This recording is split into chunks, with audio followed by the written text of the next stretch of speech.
Hey guys, welcome back, and in today's video we will be going over if you should read the Promised Neverland manga or watch the anime. So far in the Promised Neverland anime we have one season and we'll get another one this year. Then the manga has 13 volumes out in English. The volumes come out relatively fast, around every 2 months, so you won't have to wait that long. You'll either come to the conclusion to watch and then wait till season 2 comes out this year, or read the manga. We'll be going over 5 points on why you should read or watch the series. Of course, this is all my opinion, so choosing your option is all up to you. First, we'll be going over the art and animation. First, the art for the manga.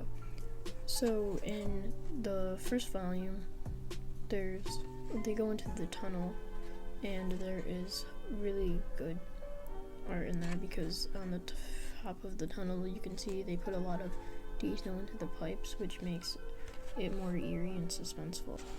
A con is that you don't get the amount of creepiness due to the only having visuals to look at, but the art can still fill in for the eeriness of the scenes because of the detail. The art is still really good though because of the characters and the buildings. If you look at some of the characters like Ray, Emma, and Norman, their character development is really nice, and I like the art in the manga a lot.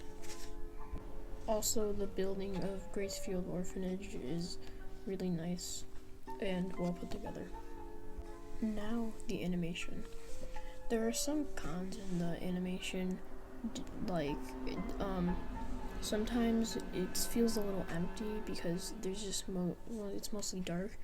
Like I talked about in the art that in the manga that there's a lot of detail went into it, but in the animation they don't put much in there, and that kind of takes away from the anime. But there are still good things about the animation, like the characters, they look really nice. The building of Gracefield Orphanage is really nice too, just like in the manga. But the sounds definitely make it more suspenseful at times. For example, when Emma and Norman are in the tunnel, you can really hear the drops of the water from the pipes and the loudness of the footsteps getting closer to what they are slowly approaching. Overall, the art is really good and the animation is too, although there are some things that count against the animation, but overall I think it's good. Now we have the story. There's nothing better than the story. It's what the anime and manga are based on.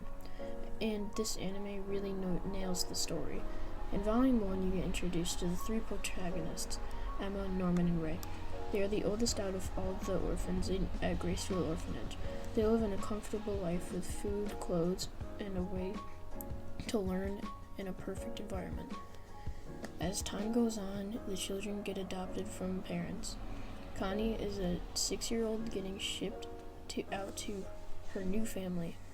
After Norman and Emma notice that Connie's bunny is still at the house, so they go to the tunnel where they leave for their new families. They open the gate and look around for their mother, not being able to find her.